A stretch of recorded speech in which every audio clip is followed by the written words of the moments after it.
Okay, come on. All right, so here I am with our newest student, Bobby. Oh, good girl. Good girl. Come on. Come on.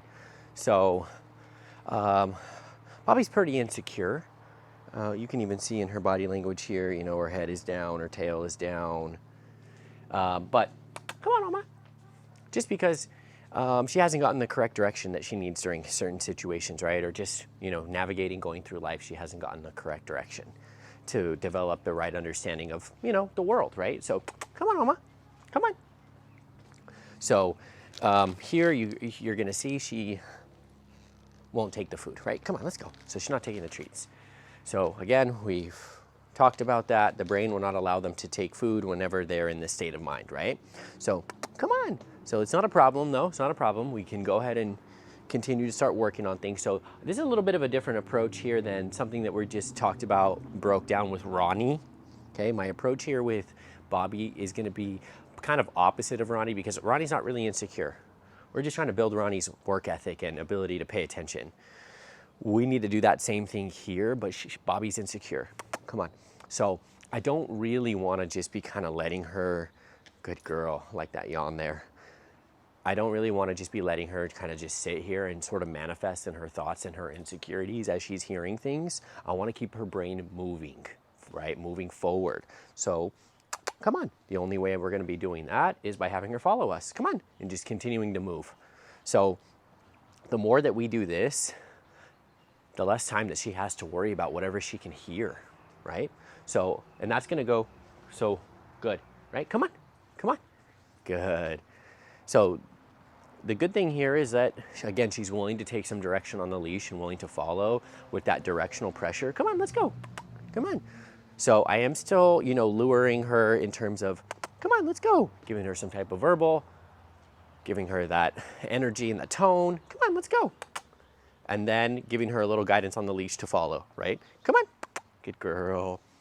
Good girl. So I'm essentially kind of doing the same thing that I did with Ronnie in terms of using my voice, trying to give good energy, give good feedback. Good girl, when she's doing it correctly, right? So I'm trying to mark it.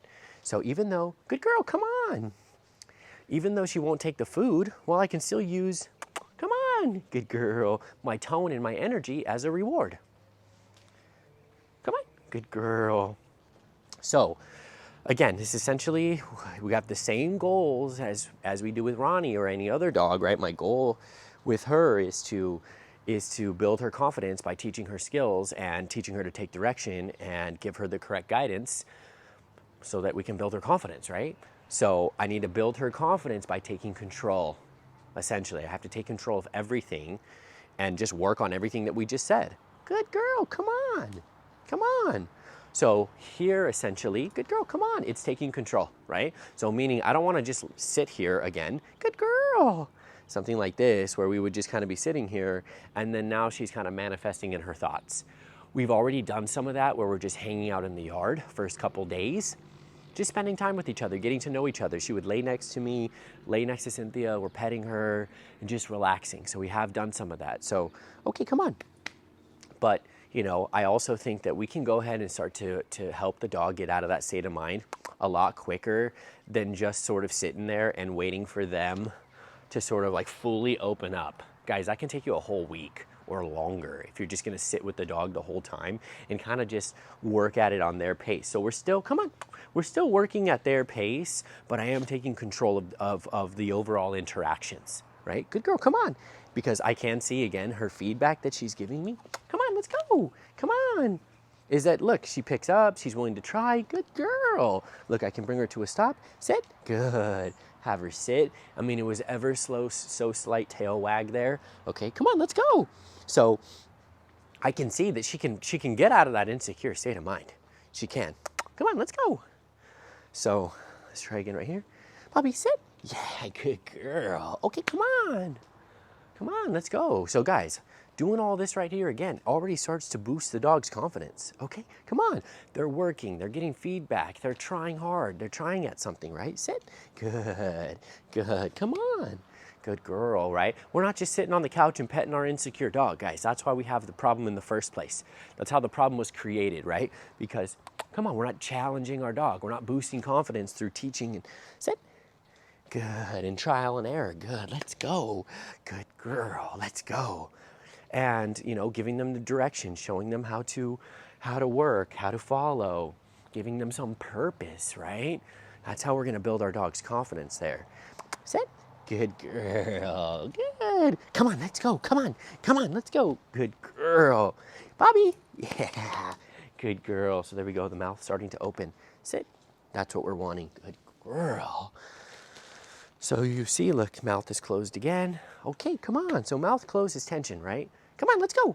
Come on, tension. So we want the mouth open. Yeah, and breathing. Good girl, just like this. So let's keep it going. Let's not stop right here. Come on, let's go. Come on, let's go. Good girl. Come on, let's go. Good girl. Just keep that brain moving forward here. Come on. Good girl. Come on. Come on. Good girl. Yay. Good. Come on, let's go. All right, guys, so again, following will build trust. Following will build leadership. Again, somebody has to lead, right? So by us requiring and getting the dog to follow us, come on, Mama, come on. We're leading, right? Which is automatically gonna, again, make your dog feel more comfortable. A lot of times why your guys' dogs are insecure is because nobody's leading. No one's in charge. You're not in charge. You're not leading. Sit. So, good girl. Okay. The unfortunate part is obviously that is what every dog requires. Every dog requires some type of leader, okay? Here's the unfortunate part though, that some dogs can have poor leadership and the consequences are not that great. Come on, let's go. Other dogs can have poor leadership and the consequences are greater. Like meaning if you're not rising up to be the leader and to lead, then your dog is going to, okay? That's just the way it is because they are leadership type creatures. Come on. And so what I'm getting at is that sometimes that specific dog is not supposed to be a leader. So then they become very insecure because they technically need leadership, but no one is rising up, so they have to do it, and they're not meant to do it. Right? They're insecure, they're not confident. So we have a lot of reaction, we have a lot of fearfulness, flight, you know? So again, it's like if mom's insecure and the dog is insecure, everyone's insecure, no one's in control, no one knows how to guide, no one's bringing confidence to any type of situation, and our dogs end up developing that mindset over periods of time, right? Sit. So, good girl. All dogs require leadership and guidance, and certain ones will exhibit more severe behavior if that's not being given to them. Okay, so the good thing here is that really she's just really insecure. She doesn't really exhibit a lot of ton of bad behavior. Okay, it's not directed towards like human or anything. Come on, but her insecurity is creating some challenges for sure. Obviously, it's not a good state of mind for her to be in, right? So, sit. Good girl. Good girl. Okay. So, again, here, this is a little bit more of the kind of the formality portion where we're, walking. I'm making my right turns here, requiring her to follow me on this straight line. Good girl, come on. On a somewhat fixed length leash here, right? Good girl, come on. Yay. Coming to a stop, having her sit, right? Sit. Good girl.